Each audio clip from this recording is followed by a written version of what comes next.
Right now, a single algorithm is recommending where a military drone strikes a target in the Middle East, pinpointing which house ICE agents raid in an American neighborhood, and determining supply chains for Fortune 500 corporations. It's not Google, it's not Facebook. This company didn't just settle for tracking your money inside a digital wallet.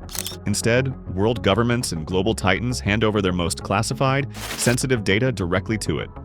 This is the insane story of Palantir. And who knows? Maybe somewhere out there, someone's been watching you and me, and they already know you're watching this exact video right now.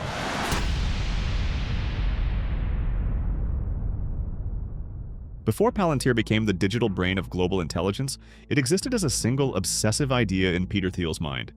That idea stemmed from a piece of code Thiel brought over from PayPal, an anti-fraud engine named Igor. Built to save PayPal from a wave of Russian cyber fraud that nearly bankrupted the company, Igor merged AI pattern recognition with human intuition to expose hidden crime networks. Watching it work gave Thiel his ultimate epiphany. If code could trace invisible financial networks, it could map human terrorist networks anywhere on Earth. So, in May 2003, he decided to team up with his former Stanford classmate, Alex Karp, and launch Palantir to bring that vision to life. Armed with this radical vision, their very first stop was Sand Hill Road, the holy grail of Silicon Valley venture capital. Thiel and Karp walked into room after room of elite investors, pitching a software platform engineered to track global terrorists and rogue actors. Instead of signing checks, the VCs practically laughed them out of the room. To Silicon Valley, Thiel's pitch sounded like a total fever dream for three major reasons. First, his choice for CEO was Alex Karp, an eccentric philosopher with a doctorate in social theory and zero background in computer science. Karp had spent time running a small asset management firm, but he had never built or sold enterprise software. Second, the business model ran completely counter to Silicon Valley logic. In 2003, investors were obsessed with consumer internet apps that could scale to millions of users overnight with almost zero marginal cost. Palantir was proposing the exact opposite, building hyper-complex, highly customized software exclusively for bloated government spy agencies. To VCs, government contracting meant endless red tape, painful multi-year sales cycles, and massive security clearances, a guaranteed recipe to burn through cash and die in bureaucratic purgatory. And third, there was the obvious PR nightmare. Building surveillance tools for government spies sounded like an ethical landmine that would invite endless lawsuits and public backlash. Silicon Valley completely missed the bigger picture, but the CIA realized that Palantir held the key to solving their data nightmare. Over in Washington, the US government was suffering from a catastrophic intelligence failure. The horrors of September 11th had exposed a terrifying reality. The CIA, FBI, and NSA already had the data to stop the hijackers, satellite feeds, wiretaps, flight manifests, but it was all trapped in completely isolated silos. America wasn't lacking intelligence, it was drowning in it. No human analyst could stitch those billions of scattered clues together before the next attack hit. Palantir was engineered to be the missing brain Washington desperately needed. In 2005, In-Q-Tel wrote Thiel a check for $2 million in seed funding. In Silicon Valley terms, $2 million was pocket change. But for Palantir, it was everything. Because the CIA didn't just give them cash, they opened up the vault. In-Q-Tel, the venture capital firm created and operated by the CIA, handed Palantir the ultimate golden ticket: direct, classified access to test their algorithms on live intelligence feeds, giving a fledgling startup a backstage pass to the dark, paranoid inner workings of America's intelligence apparatus. For years, Palantir didn't have a single commercial customer. They didn't need one. Their entire universe was the three-letter agencies. Palantir handed these agencies a platform named Gotham, and Gotham was nothing short of revolutionary. Instead of forcing analysts to search through endless, disconnected databases, Gotham acted as a central nervous system. It pulled in satellite photos, intercepted radio signals, financial transactions, and field reports, automatically linking every person, location, and phone number into an interactive web of relationships, a real-time map of human connections. Suddenly, a phone call placed in Kabul, a wire transfer routed through Switzerland, and a suspicious rental car logged in London were no longer random data points. They were connected nodes in a single threat matrix.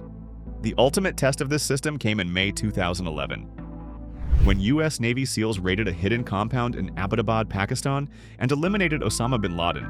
It was widely reported that Palantir's data fusion software played a pivotal role in linking the shadowy trails of couriers and safe houses that finally led to bin Laden's location. That single operation sealed Palantir's reputation. Overnight, they proved that their software wasn't just analyzing historical records, it was helping locate and execute military targets on the battlefield in real time. By solving the intelligence community's ultimate puzzle, Palantir earned something no amount of venture capital could ever buy: the absolute, unwavering trust of the American war machine. They were no longer just a software vendor, they were now in control of the brain running global intelligence operations. But if you think Palantir was content with keeping this power overseas on distant battlefields, think again.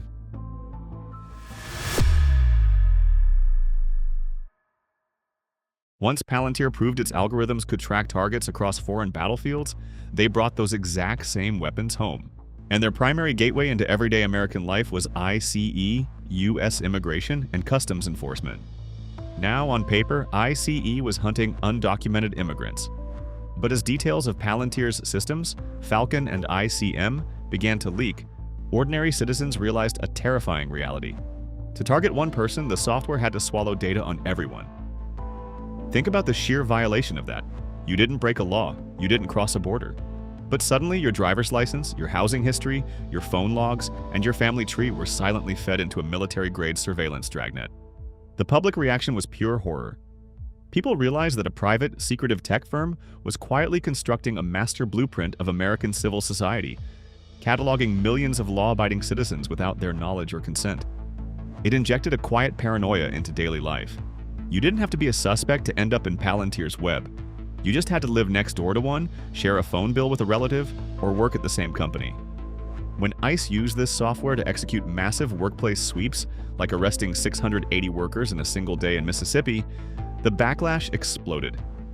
People weren't just angry at the government, they were terrified of the shadowy tech company pulling the strings behind the screen. Grassroots coalitions erupted nationwide. Outraged citizens swarmed Palantir's offices from Palo Alto to New York under the banner of #NoTech4ICE. Protesters filled the streets holding signs that mocked the company's Lord of the Rings name, shouting, "Choose Frodo, not Sauron." Inside Palantir, the controversy divided employees. More than 60 workers signed an internal petition asking management to redirect profits from its ICE contracts to charity, while immigrant employees wrote personal letters opposing the company's work. Did CEO Alex Karp care about the public outrage? Not at all. He dismissed the critics and doubled down, because Palantir was already selling that exact same total surveillance model to local police departments. In Los Angeles, police deployed Palantir for predictive policing under Operation Laser. The software mined traffic cameras, social media posts, and field interview notes to assign ordinary citizens a numerical criminal risk score. LAPD commanders shockingly referred to citizens with high scores as tumors that needed to be surgically removed from the community. Imagine the psychological nightmare of living under that system. An algorithm was mathematically deciding whether you were going to commit a crime in the future. Citizens felt hunted in their own neighborhoods. If your risk score spiked simply because you lived on a low-income block or walked past the wrong corner, you were marked for constant police tracking, stopped, and frisked without a warrant. Internal audits proved what the public already feared. Of the 637 people in its chronic offender database, 112, nearly 1 in 5, had been assigned 0 points under the LAPD's own scoring criteria. It wasn't safety, it was automated paranoia disguised as mathematics. But communities refused to accept a life under digital siege. Led by the Stop LAPD Spying Coalition, outraged citizens flooded public hearings, organized neighborhood audits, and exposed how Palantir was automating civil rights abuses. The public outcry became so overwhelming that in April 2019, the LAPD was finally forced to surrender and shut Operation Laser down. Through ICE and local police, citizens drew a line in the sand. They refused to live in a digital panopticon, but Palantir realized something that would transform their business forever. Public outcry can pressure democratic governments, but private corporations don't answer to public voters. And their next target wasn't a military general or a police chief. It was the CEO of your favorite Fortune 500 company.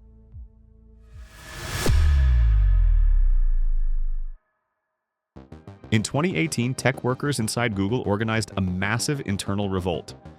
Nearly 4,000 employees signed a petition against Project Maven, a lucrative Pentagon contract using artificial intelligence to analyze military drone footage, and about a dozen resigned. Under sustained public pressure, Google let the contract lapse. Where mainstream tech workers saw an ethical nightmare, Palantir saw their golden commercial ticket. Palantir quietly stepped in and took over Project Maven. CEO Alex Karp didn't apologize, he flexed, publicly declaring that unlike hypocritical Silicon Valley firms, Palantir was explicitly picking sides to serve Western military power. And then, Palantir pulled off a move that sent shockwaves through civil society. They took that exact same military-grade technology and repurposed it into their ultimate commercial weapon. Enter platforms like Foundry and AIP, Palantir's direct pipeline into global corporations and public infrastructure. Suddenly, the subjects under algorithmic management weren't foreign combatants in desert battlefields. They were everyday citizens. Corporate boardrooms and government agencies rolled out the red carpet. Fortune 500 giants in finance, aviation, and energy handed over their most sensitive operational data.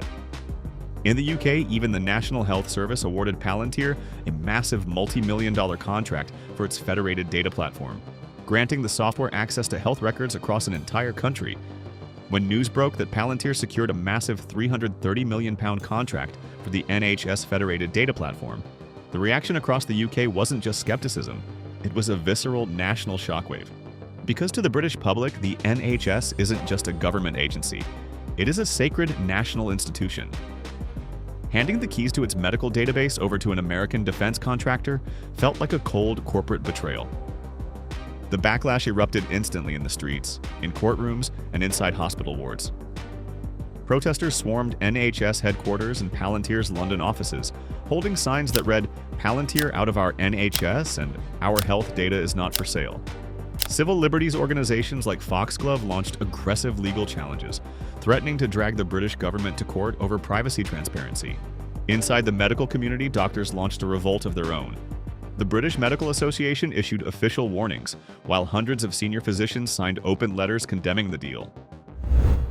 Doctors warned of a dangerous psychological fallout. If patients knew a CIA-backed surveillance firm was storing their sensitive mental health records, cancer diagnoses, and personal histories, they would become too terrified to tell their doctors the truth. And everyday citizens fought back using the only weapon they had left: mass non-cooperation. Patients soon discovered a catch. The National Data Opt-out did not remove their records from the FDP's current tools because NHS England had exempted the platform from the National Opt-out scheme entirely.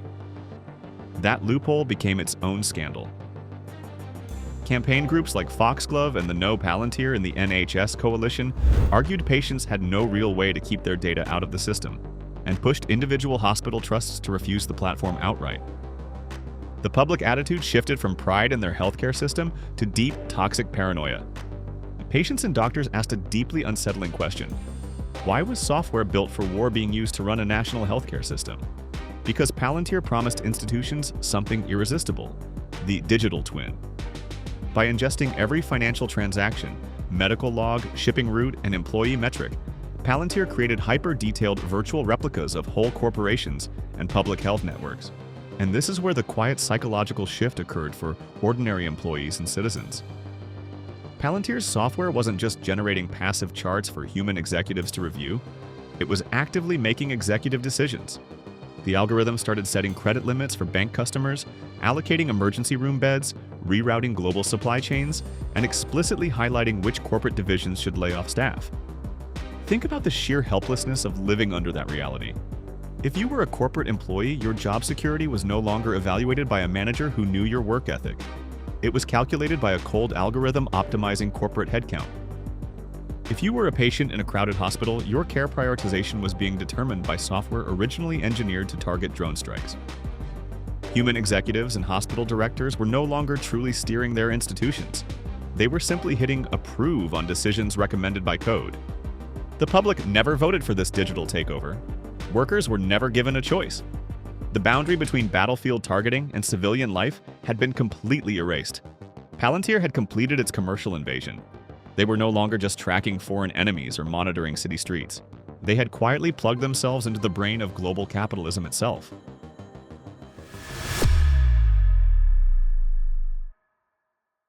So where does Palantir go from here? Their ultimate goal isn't just selling software packages to clients, it's becoming the underlying operating system of the modern world. They want to be the Windows for both global warfare and Fortune 500 boardrooms. And that creates a terrifying new reality, a private corporation achieving a status of being too indispensable to fail. When democratic governments and global financial giants rely entirely on a single company's algorithms to make critical, real-time decisions, who is truly in charge? Is it the elected officials in office, or is it the company controlling the code? Palantir started with seed money from the CIA to solve an intelligence crisis. They expanded by building a domestic surveillance net and ultimately became the indispensable brain-driving global capitalism. They never hid their ambition. They never apologized for picking sides.